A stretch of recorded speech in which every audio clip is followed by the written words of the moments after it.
part of the Press Play Podcast Network.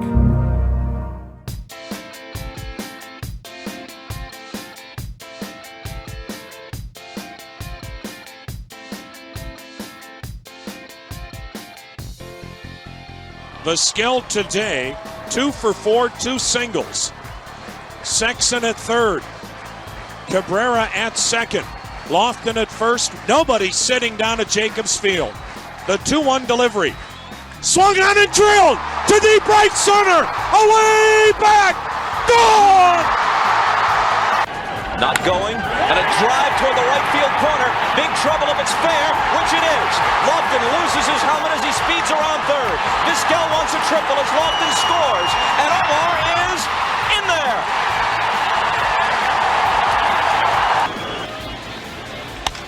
And on the handle, Vizquel, so slick, will get to his feet and throw out Girardi. None better at that position with the glove. And the highest fielding percentage. Welcome, everyone, to Sabol Brothers on the Baseline podcast. I'm your host, Scott Sabol. And I'm John Sabol. How are you guys doing? So this man we're talking to here, this former baseball player, you know him if you are an Indians fan from the 90s. All right, he's a 3-time All-Star, 11-time Gold Glove winner, shortstop for the Cleveland Indians for, I believe, 11 seasons. Man. Came from Seattle. Joining us is Omar Vizquel. Omar, it is a pleasure to have you on. How are you? Hello, guys. How you doing? I'm glad to be here with you guys talking about baseball. Part of the things that we're doing now in my life, I live in Houston, Texas now, and, trying to stay connected with all the activities that we do in the fields and everything else.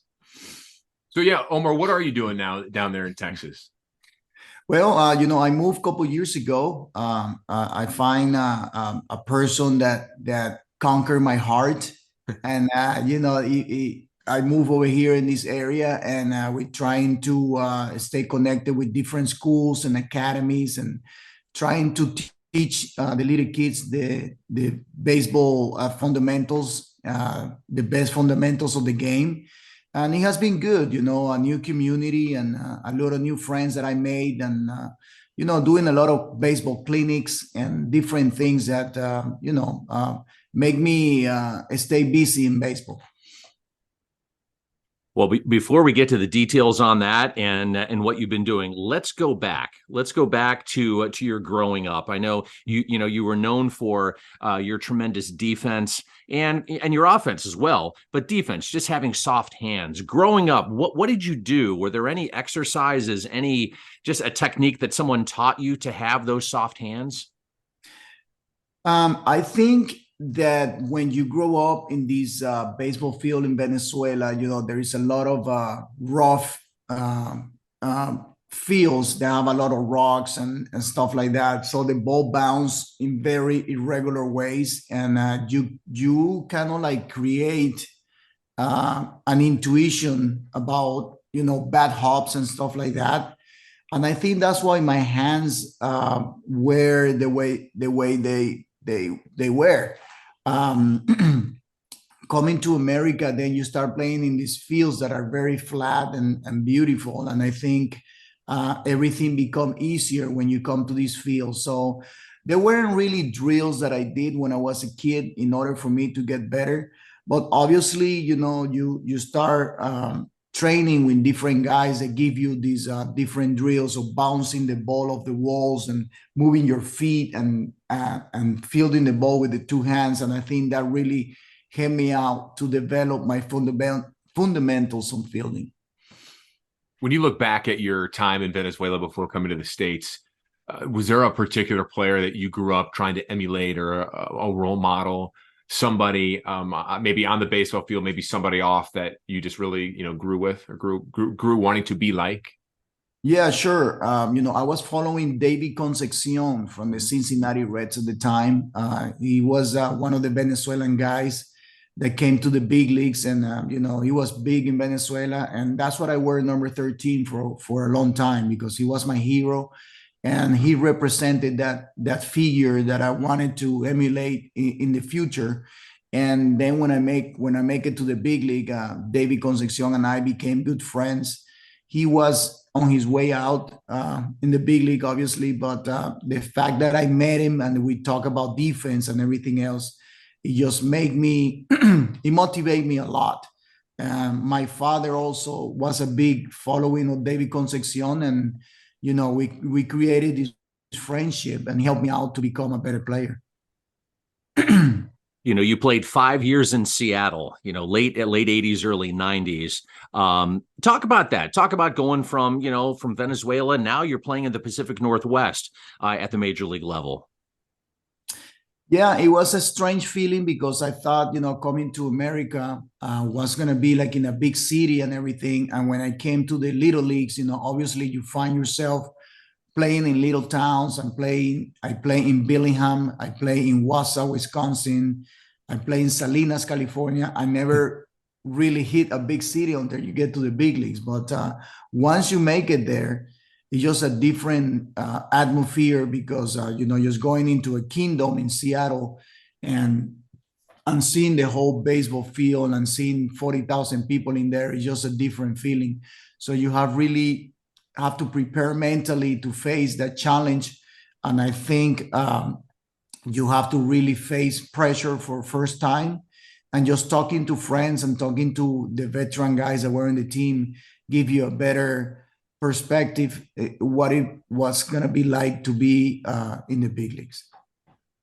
I was going to say, so you were traded from Seattle to Cleveland, right about that time. So late 93, early 1994, the Indians were just an up and coming team, and they were a team that really hadn't proven themselves. In retrospect, we can go back and go, oh yeah, we see that player, and that was the seeds were already planted in that fertile field. But at that time, we didn't know that the Indians would become what it was. What were your feelings when you were traded to Cleveland back then?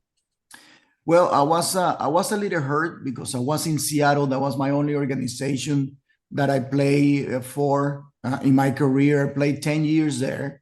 And then I had to go to Cleveland, and, it was going to be a tough move. But, getting into the clubhouse and spring training and seeing guys like Kenny Lofton and Carlos Baerga and Alvaro Espinosa, Wayne Kirby, Dennis Martinez, I knew there was something special that was kind of growing in there. Moving into a new ballpark, at the time it was called the Jacob Field. Mm-hmm. And I think that when we got there, it was a different feeling. You got so many... your chemistry in the clubhouse was so big, and the guys were already getting along, and we were playing some good baseball, and I knew there was something special going in there. And it was too bad that year came the strike and we couldn't really finish what we started, but we knew that we had a great team, and in 95 we can show it to everybody. We were the champions of the American League, and we end up going to the World Series. Let's go to that World Series 95. We just had your old manager, Mike Hargrove, on the podcast back in August. We sat down with him at a pregame before a Guardians game, and we talked about the World Series. And I've talked with him a few other different times doing stories for Fox 8. And, I mentioned about that 95 World Series, about that infamous strike zone. Yeah. Give me your thoughts on just how that was called during that series. Well, you have guys, with Maddox and Smolt and Glavine that they were just master or hitting that low strike zone, and and then it's trying to expand it, and the umpires really bite on that, and I think that we were victims of that strike zone. But there were some great pitchers. You can't take any bad credit about them. They were awesome. They know how to pitch, and they make their pitches all the time. I think when you show that you can dominate the strike zone that way, the umpires kind of lean in that direction, and they were master in that. They were really good. Yeah, they were painting outside corners, inside corners. It seemed like it really shrunk when it came to them, and then expanded when you guys were batting. But, Grover, as well as other guys I've talked, like Kenny Lofton, I've talked with, they all say, oh, that's not why you guys lost that World Series. They were just a dominant team. But I think it played a role. I think it's safe to say. It's from an outsider's perspective, watching that, I think it played a role. Yeah, a little bit. It put a lot of pressure on the hitters because sometimes it's not the same hitting with the count 2-0, the hitting with the count 0-2, obviously, and that changed a little bit of your feeling at the plate. Even though you want to be aggressive, these guys knew how to get you off balance. So take us. We got 95 World Series. Then you go to 96, didn't make it to the World Series, and then 97. You had that 3-year stretch there, really longer than that. You go to 1998. But what was the general feeling like for those 3 or 4 years? As a fan for us, we were into a period where it just didn't seem like that was going to end. Were you guys just riding that high all the way through those 3 or 4 years? What was your feeling like, and what was the confidence level like after the, 95, 96 going into 97? It was great. I thought in 97, we were going to be the winners because we already lived the experience of being in the World Series, and most of the players that were there were on that 97 World Series. We felt like we have a great team to win it all. And, sometimes it doesn't happen that way. It doesn't matter how good of a team you have. It's just how good you play in those particular 7 games. And we were lucky enough to play 6 games and 7 games in the World Series. And it was an amazing time. And I think it teaches a lot as ball players how much 1 out or 1 pitch means in this kind of series. And I think it was one of the most amazing time as a baseball player in your career, just being in the World Series and represent Cleveland at that time. I know, looking back at those times, I mean, like my brother Scott just said, it felt like that time would never end. It seemed like you can never take anything for granted. But Omar, you guys were still so dominant 98, 99. And then everything kind of changed a little bit when the turn of the century, so to speak, in 2000, 2001, even though you guys won the division, went back to the playoffs in 01. Changing of the guard a little bit. The eras tried to changed a little bit. And then you guys went into you're part of the rebuilding process there for a few years. That had been odd for you to be a part of, being a member of that nucleus of those 90s teams, and then early 2000s, everything kind of flipped upside down. Yeah, I mean, how guys get out of contracts and they don't have the long terms anymore, and they become free agents. And some of the key pieces of the team start leaving and going to different directions. Some of the guys, they traded. So you always, as a front office, you try to find a balance between your budget and the kind of team that you're putting together. And I think that's what they were doing. The guys are getting old. There is new guys coming in and a stronger and better fit for the team. And, you got to adjust to that kind of thing. At the end of 2001, I was one of the last guys of that 90s team. And obviously, I think it was my time to go. They have a young guy named Johnny Peralta coming behind me that he was being the MVP on the AAA and, having some great years. And they start moving pieces and building a different team at that time. And I'm glad that I was we were fortunate to be on that team on the 90s, because there were so many stars and so many great people there that you miss. Do you have any it's okay. Do you have any clubhouse stories that you can share with us? Something that, is a family friendly story, anything that kind of stands out in your mind from hanging out with the guys in the clubhouse during those times? Well, as you know, I put out a book in 97 about the World Series, and, I have a little bit of problem with Jose Mesa. He's still a little hurt about the things that I said. But Jose was a really good friend of mine. We used to hang out in our house. I used to go to his place and eat there all the time.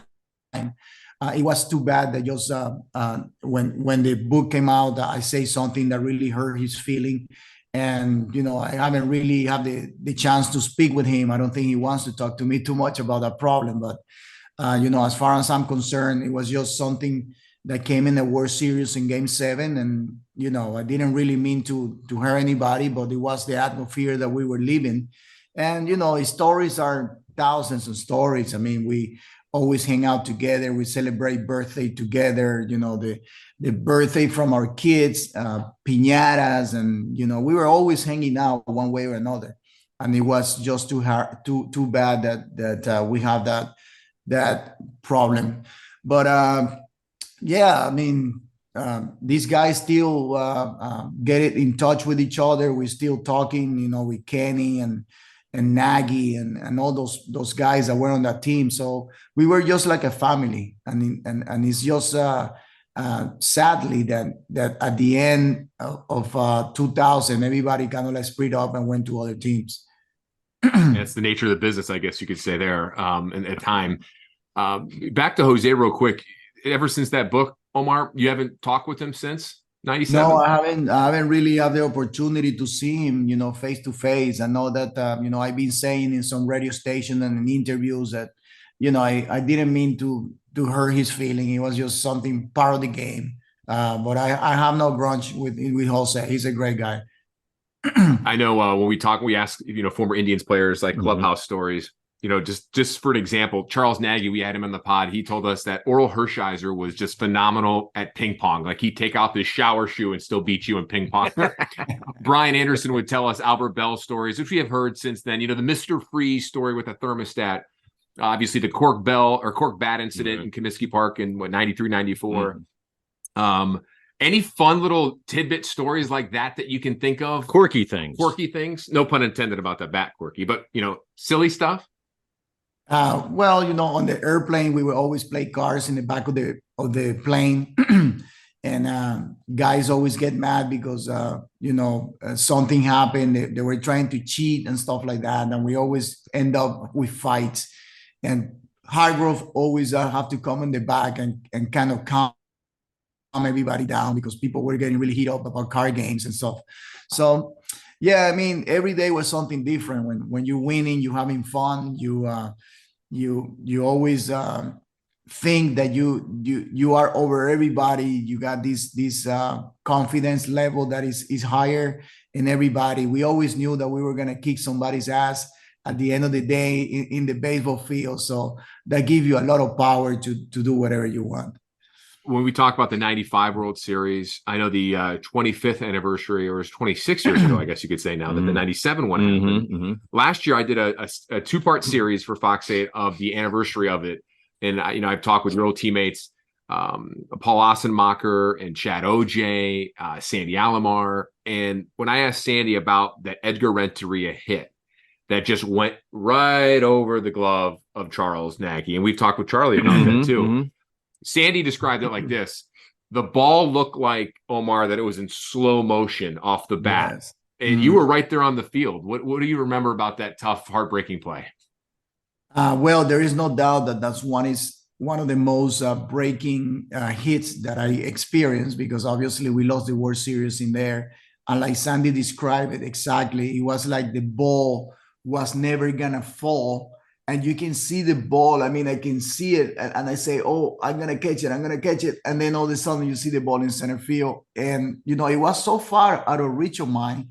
But at the same time, I see it so close. And it was really painful.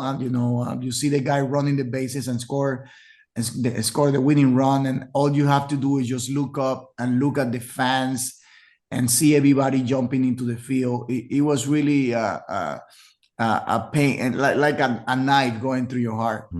Did you ever think you'd get back there? Or did you think, oh, you know what, we lost another one, we'll get back there next year, the year after? Yeah, but you don't want to think right at that moment about next year. You play so hard and you sacrifice everything to get to that moment that you don't really want to think about anything else except that game, except that pitch, except that particular moment, because it takes another 8 months to get to the World Series again. It's like we're watching the World Series nowadays, and you see guys like the Phillies and the Astros that has been eliminated, and probably they thinking, oh, we have a chance next year. Yeah, we do, but you don't know how things are gonna develop just to get there again. It's just really hard. You played over 20 years. Do you remember any specific at-bats during your 20-year career that stand out in your head? I know you played a long time, but, of all the at-bats, are there a few that stand out that maybe you replay in your mind? It could have been something in Seattle, something in San Francisco, Cleveland that you replay in your head that just stand out. It's funny you asked me that because yesterday I was going through my CDs and I start playing CDs from the old days and seeing some all at bats against guys that probably dead right now. And I saw my first home run of Jimmy Key in Seattle. I saw a base hit that I hit against Nolan Ryan to win a game in Seattle also.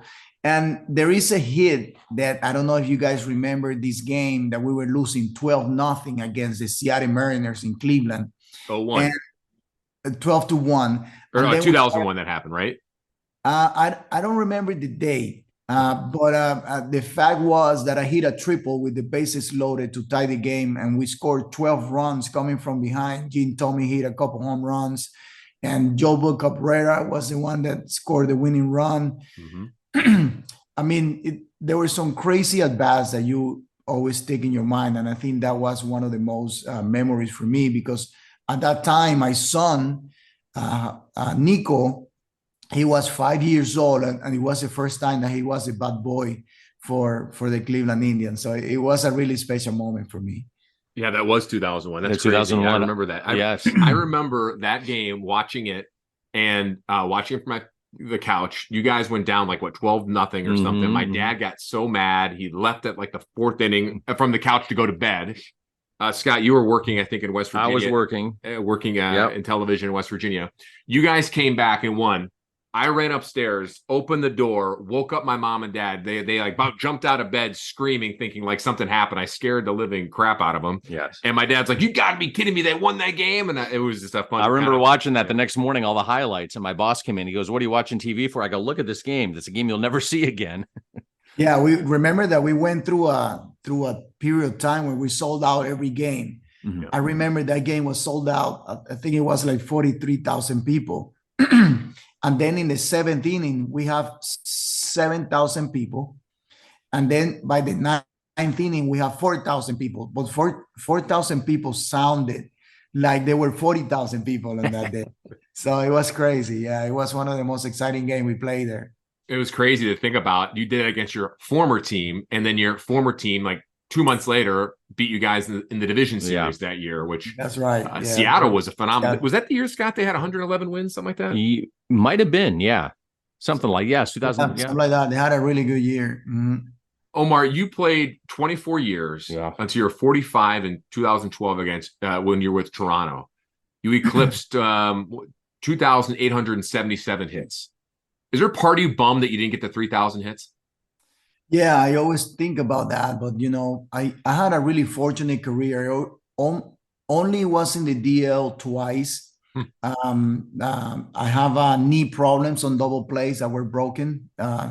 Maybe if I would have been in this age in baseball, I would never have hurt turning a double play. But I was out for 3 months in one, and then 2 months in the other one.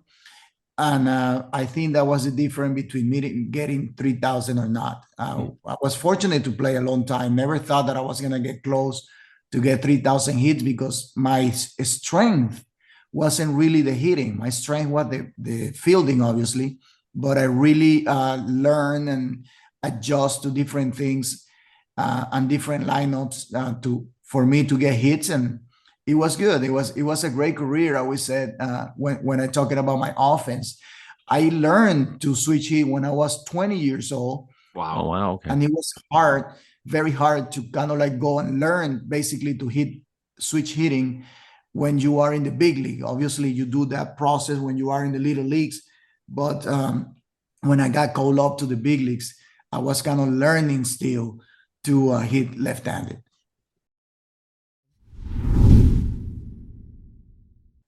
All right, if you're looking for a perfect holiday gift for this holiday season, look no further than the Columbus-based company Homage. We've teamed up with them here on the podcast to bring you some great products. They were nice enough, Scott, to send us some shirts. Yeah, and I love the shirt I got. It's a Cleveland Guardians, and it's really cool. I mean, it fits well. Some of the shirts you always find a shirt that maybe it just doesn't fit right. These fit perfect. And they allow you to breathe too, because I'm a guy who gets kind of hot, and these are the shirts that you want to wear, especially when you're working, say, in the office in the middle of the winter time when it might get a little warm, somebody turns up the thermostat, or if you want to wear outside on a nice day like today when it's 50 degrees. Just perfect shirt, nice and comfortable. Yeah, high quality shirts. I've had some Ohio State shirts. They sent me a Cavs one that's really cool. The old Cavs, a gold font from the 70s style on there.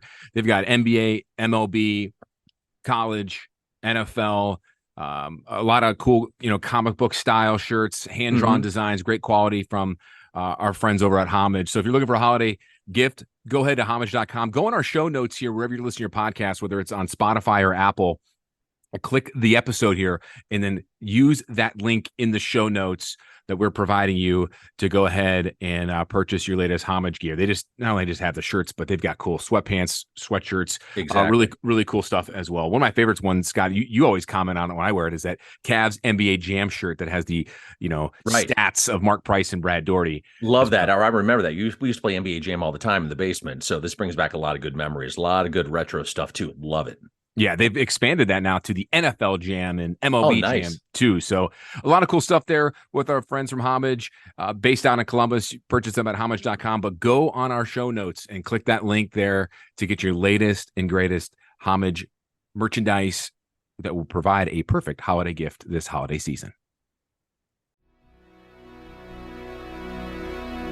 Hey everybody, it's Sam Amico from Cavs on the Break NBA podcast. Be sure to give us a listen for all your Cleveland Cavaliers recaps, analysis, breakdowns, draft talk, free agency. The list goes on and on. Give us a listen, Cavs on the Break NBA podcast.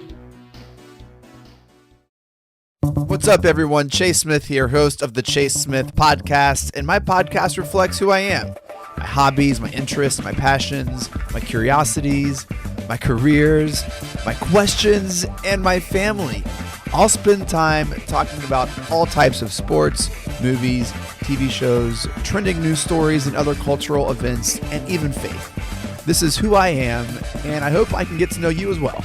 Join me on the Chase Smith podcast, and let's have some thought-provoking conversations, only on the Press Play Podcast Network.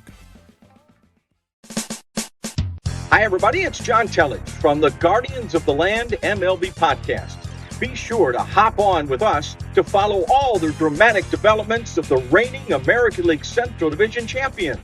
From game analysis to interviews to keeping tabs on who could be the next breakout star. We'll have that and much, much more right here.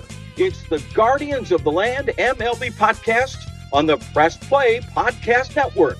Subscribe here and join the fun.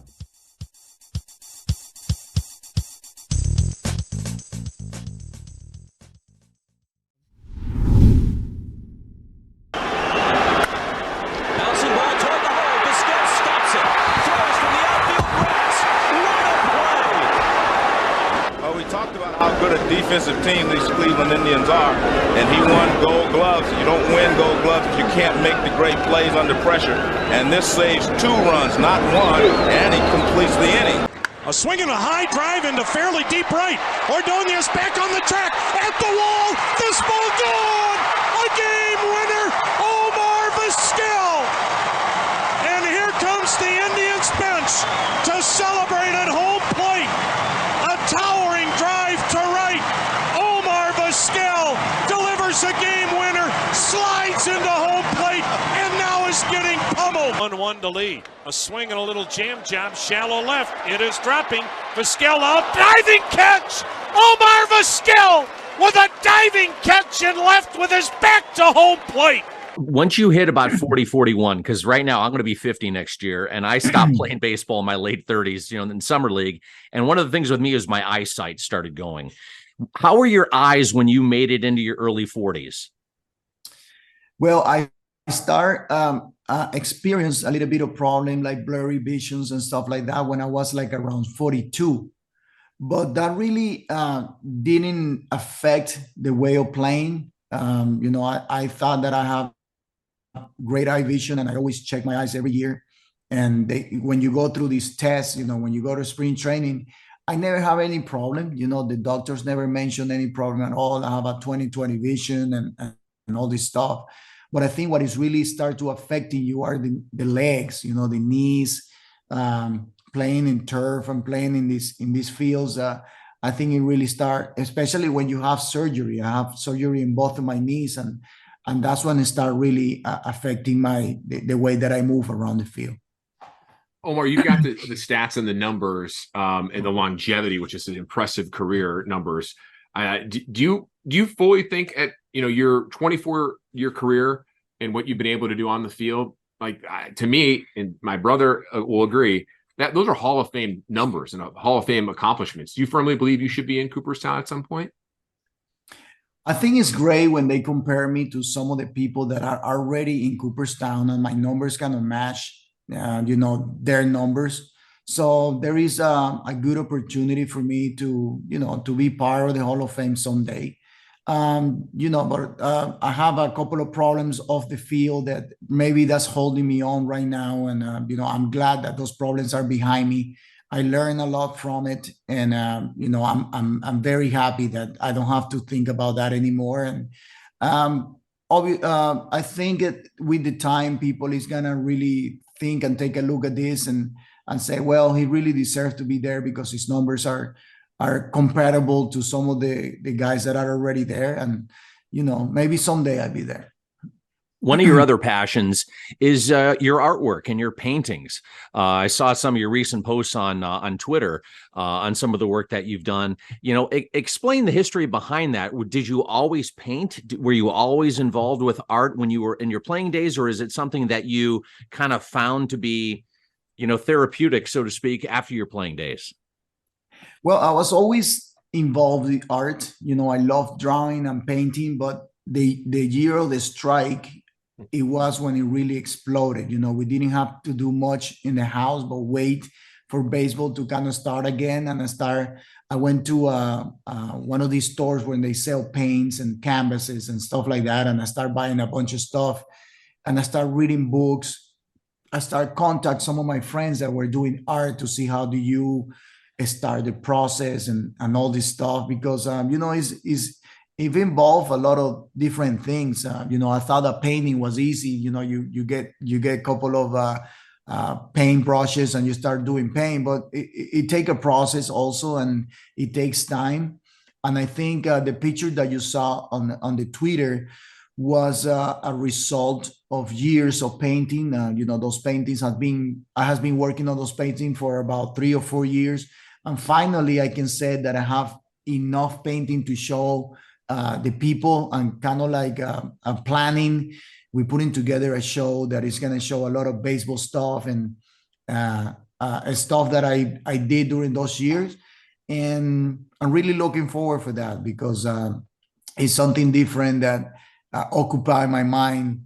Even when I was playing on my playing days and I was struggling a little bit, this is what really got me out of the focus and the frustration that I had on baseball. I know after your playing career ended, you did some coaching. You coached first base. You did, stuff in the minors, and I think you coached for the Tigers, right? Blue Jays a little bit as well. Yeah. Is being a baseball manager still a dream of yours down the road? Is that still something you want to do, or because I know for a while there you wanted to do that? Yeah, I love it. I went to Detroit. I coached 4 years there in the big league, and then I went to the White Sox and managed for 2 years in minor leagues, and I love it. I love the process. I love the fact that you have to run a team and 25 guys, and there are different areas that you have to really go into and listen to the pitching coach and listen to the other outfield coach. So that's what it's all about. Everything that you learn in baseball, now you get to apply it in a baseball field, in a clubhouse, and kind of be the leader of the guys and show what really got you to that point of being a big leaguer. So I felt very proud for that process, and I think that's something that I want to do when I get back to baseball again. Do you follow the Guardians now? And if so, what's your opinion on the team, and what do you think the outlook is for this team going forward over the next couple of years? It's great. It's looking amazing. You take a look at a team that has been rebuilding, and they have a lot of young guys that have talent.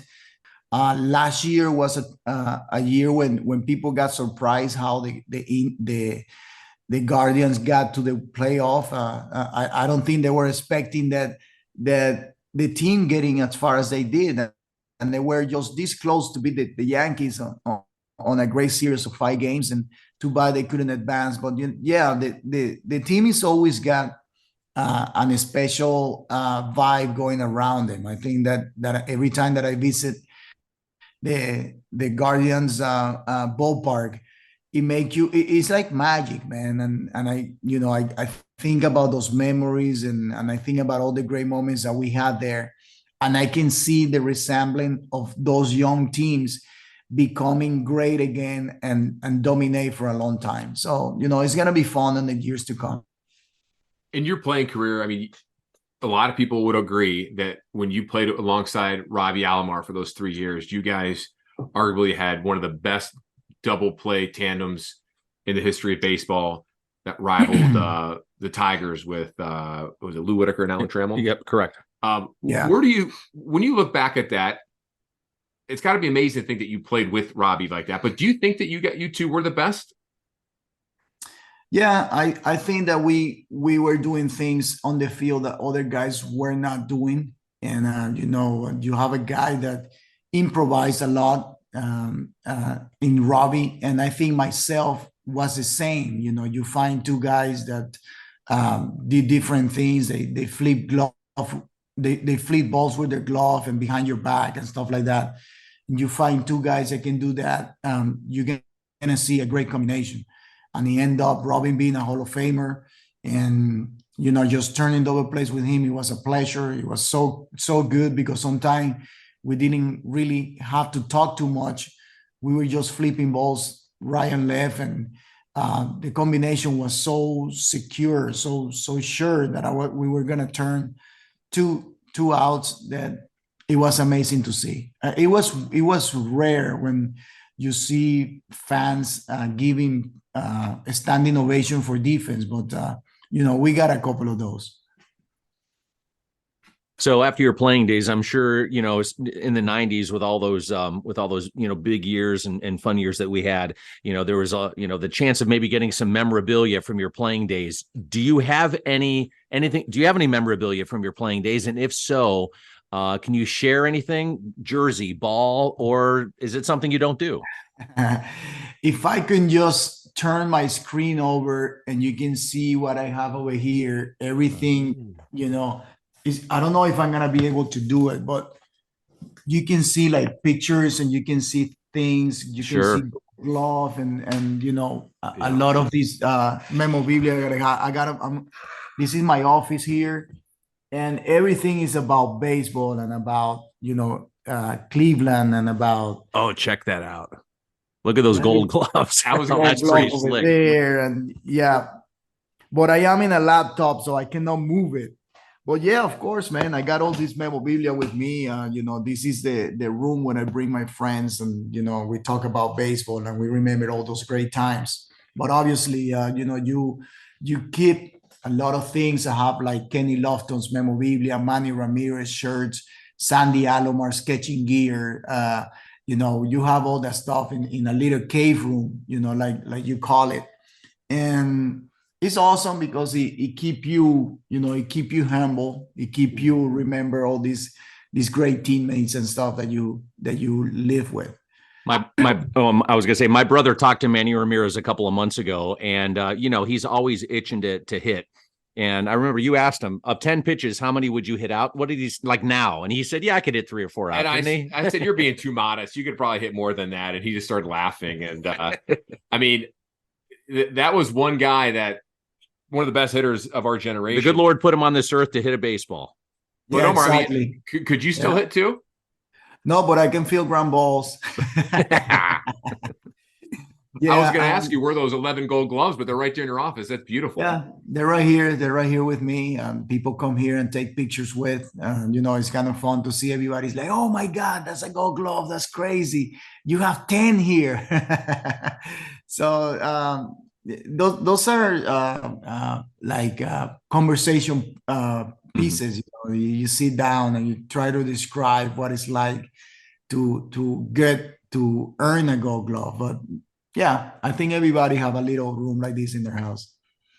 Before we let you go, a couple more questions, Omar. I got to ask you about Albert Bell. AB is a polarizing figure, I think.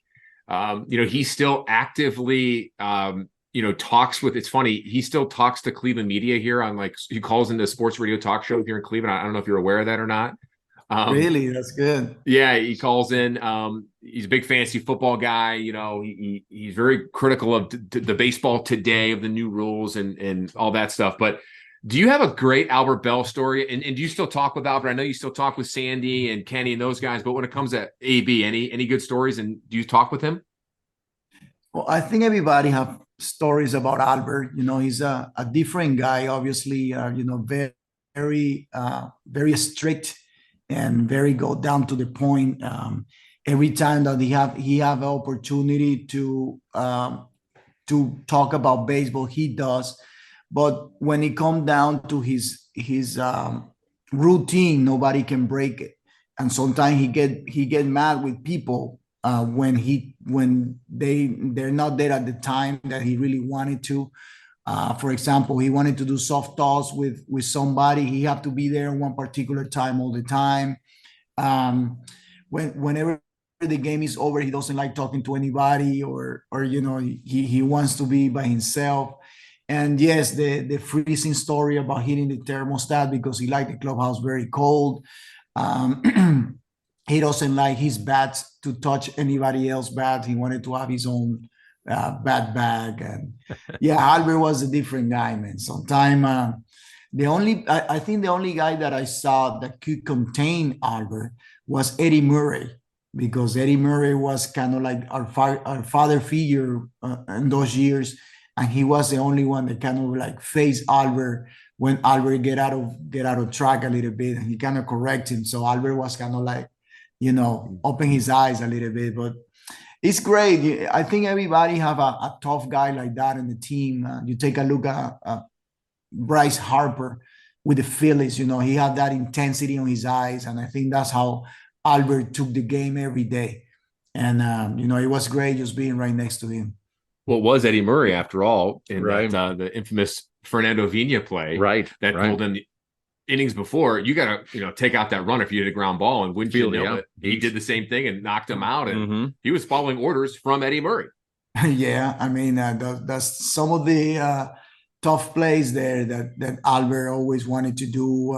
He didn't like anybody. Like when he get hit, he wanted somebody else from their team to get hit. I mean, he really played the game very hard and very competitive.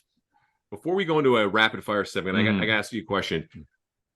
Favorite all-time memory of a teammate of yours, whether it was on or off the field? Like, was there a good memory that you have of somebody? Like, I know with Robbie and with Sandy, those World Series runs were great, but anything else like that that you could think of that you were really close with during your time? It didn't have to be with Cleveland. It could be one of other teammates, other teams. I think one of the best story was with the Griffey father and son combination when we all played together. Just remember a lot when my father took me to the field and teach me the game the right way. The juniors said, "Come on, Dad, get on base for me. I'm gonna bring you home." Stuff like that. Those kind of stories are always cool to tell, because it remembers how your father teach you the game and take you out to a field and hit you ground balls and stuff like that. And seeing a father and a son in the same lineup in the big league is not very often that you see that. So it was beautiful. So our segment that we do with our guests is something called rapid fire. Basically, it's they're easy questions. It could be a one-word answer. It could be half a sentence. We have a handful of them here. So I'm going to start you off with your favorite pregame meal.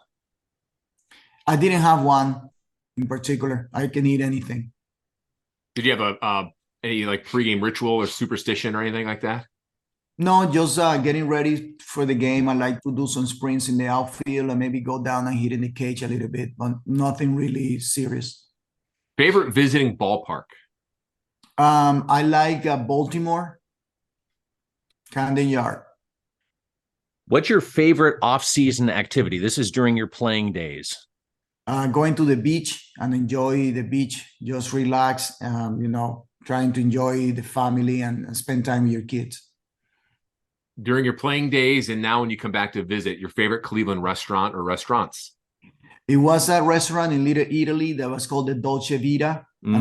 Still open, and I want to say hi to the people there because they really take care of me when I go there. And also there was another one named Corso, I think. I don't know if that's still open, but it was my two favorite ones. What is your favorite, if you had to pick one of your favorite Cleveland Indians memories? I think going down to the wharf, right there where the flats and all that area. I know that it changed a lot, but just going down there and hanging out, it was pretty cool. Any favorite game? You mentioned that 0-1 game, and you guys came back from 12 runs down, but was there another favorite on the field memory that really sticks with you in your time in Cleveland? Game 7 of the World Series, always the most exciting game of your life. Do you have a favorite TV show that you're currently watching?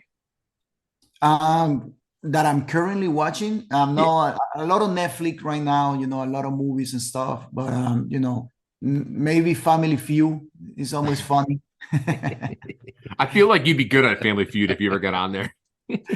Yeah, I think so. I mean, I try to go along with the questions and stuff. So yeah, it's funny. It's a funny game. Well, Steve Harvey, the host, is a Cleveland guy, and he went to Kent State University. That's right. Is it really? Yeah. And the guy from The Price is Right also. Drew Carey. Yeah. Your role model growing up. I know we kind of touched on this a little bit before, but just to rehash a little bit, if you had a role model growing up on or off the field. Yeah, David Concepcion is the guy that I follow, but as an athlete, I like Muhammad Ali. He was the one that really I follow and captivated my heart and soul. Follow everything he did. And finally, who is the toughest pitcher you faced? Pedro Martinez. Between Pedro, Roger Clemens, those two guys were just very, very tough to hit. That 99 year was something out of... Pedro was unhittable. Yeah, any year. I mean, Pedro was the reason why we couldn't go to playoff and World Series because he was always on top of us. He was a great pitcher. Was that 99 the year when he was hurt, but he came out of the bullpen and just shut the tribe down? Might have been. Yeah, something like that. He wasn't hurt. I think he said that he was hurt. Where we knew that he wasn't hurt because he pitched the week before. That's right. And then he made everybody believe that he wasn't going to pitch. And all of a sudden he went into a long reliever and won a game. How difficult was it to face Randy Johnson? What kind of adjustments did you have to make with him? Well, to me, I mean, I saw Randy easy because he gave me fastballs all the time. He didn't really work me as hard as other guy. So, I hit Randy well, and that's what I say that Pedro and Roger were tougher because I didn't really hit him too well. But with Randy, I saw the ball of his hands good, and so for some particular reason, I don't know, I hit Randy well. And last question, is there anything with the current way baseball is played that you would change?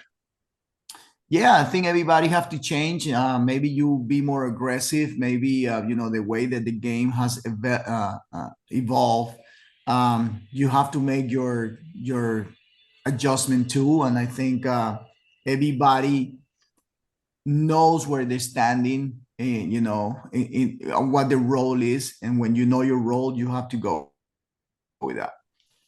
All right, last bonus question. Okay. I got to put you on the spot, Omar.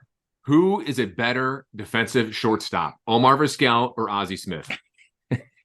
I don't know. You always believe when you take the field that you are the best and there is nobody better than you. That's the way that you have to approach anything that you take in life, that you believe in yourself and you think you are the best.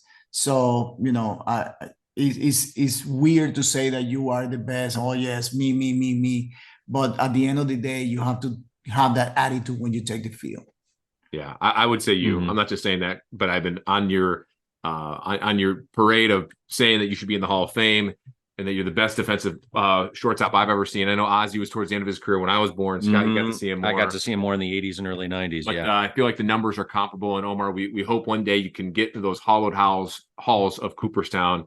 We'll be rooting for you. Thank you so much for your time. 3-time All-Star with the Indians, 11 years with Cleveland, played in baseball 24 seasons. That's Can you crazy. believe it? It's crazy. A fan favorite here in Cleveland, always will be. Omar Vizquel, thank you so much for taking the time to chat with us today here on the Sabol Brothers and the Baseline podcast. Thank you, guys, and always a little help doesn't hurt from you guys.